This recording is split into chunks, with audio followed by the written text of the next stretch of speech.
Moments ago, I sat down with Republican Congressman Bill Johnson from Ohio just before Congress voted on the bill that he co-sponsored. But before getting to the REINS Act, I asked him whether or not he agrees with me on if the payroll tax is going to create jobs.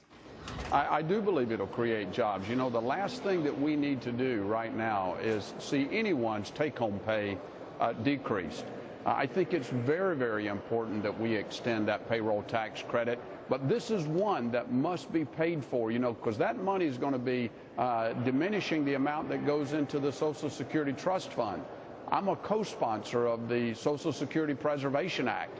So whether we decrease congressional pay, these federal employees' pay, whatever we need to do to make sure that that money stays in and gets back into the Social Security Trust Fund, that's important. But businesses are not going to be able to create jobs if we keep taking money out of the American people's pocket. Either way that happens, and there's several ways that we're looking at right now, Congressman. All right, let's talk about the REINS Act, and you are a co-sponsor of this right now, and you want to obviously put basically a freeze on regulation so that Congress would be the ones to approve large pieces of regulation, anything that's over $100 million. Fair enough, and you've been on the Hill, you've been fighting for this, but we're just getting a statement from Steny Hoyer in response to this, and I want to read this to you and get your reaction. He says the REINS Act would undermine our ability to protect children from harmful toys, prevent asthma and lung ailments resulting from pollution, and ensure that our small businesses can compete fairly in the marketplace. He doesn't like it. How do you respond? Well, you know, this is the kind of fear tactics that are just driving the American people crazy. No one minds common sense regulations, but let me give you some statistics, and I'd be glad to talk to Mr. Hoyer about this. Right now, we know that federal regulations cost our economy over $1 trillion a year. Just this year alone, the new regulations that this administration has put in place cost our economy over $100 billion. 72,000 pages of new regulations that take 118 million hours for our businesses to comply with them. Now, if you do the simple math, you find out that that equates to over 13,000 years of work effort to comply with these federal regulations. Federal regulations are strangling America's economy and preventing job growth, and the REINS Act is going to put that regulatory process back into the hands of the American people and get the unelected bureaucrats out of the way. Well, let me ask you this. I mean, we were looking at the new regulations that have been approved under the Obama administration. And since, through March of 2011 of this year, 75 major new regulations added. That's $38 billion in new costs that are going to be added. Now, on the other side, you want to stop this or at least have Congress approve. But wouldn't this put kind of a moratorium on regulations that need to be put in place? Wouldn't this delay the process? If everything has to be voted on by Congress, wouldn't that delay the process for some regulations that frankly may be needed for the safety of the American people? Well, like I said, you know, we've been doing government regulating for a long time. We've got a pretty good handle on safety and public health related issues, and I'm all in favor of regulations that protect public health and public safety and national security.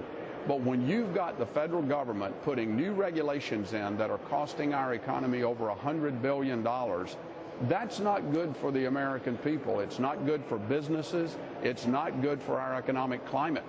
We've got to stop unelected bureaucrats from doing these kinds of things. And remember, the REINS Act doesn't look at all regulations. It just looks at regulations that are going to cost over $100 million or more. So they're the big ones. Well, let me ask you this. The Coalition for Sensible Safeguards, it's one of the groups that have come out and has looked at your proposal and has made a comment, and they say that this jeopardizes mostly the Clean Air and Clean Water Act. How do you respond to that?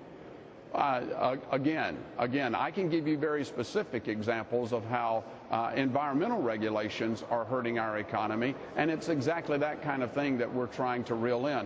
Take the stream buffer zone rule, for example, that the Office of Surface Mining and Reclamation is trying to rewrite, that's threatening up to 27,000 direct and indirect jobs in the coal industry and threatens to reduce coal production by as much as 50% across America. Now remember, America gets about 45% of its energy from coal. The state of Ohio, where I'm from, gets 87% of its energy from coal.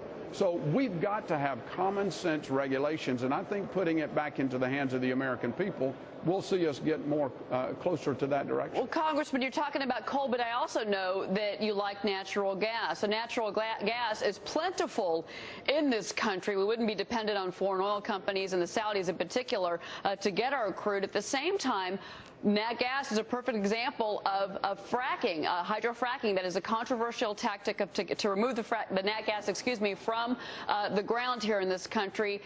You know, environmentalists say that it's damaging, that it has to be regulated. You would say?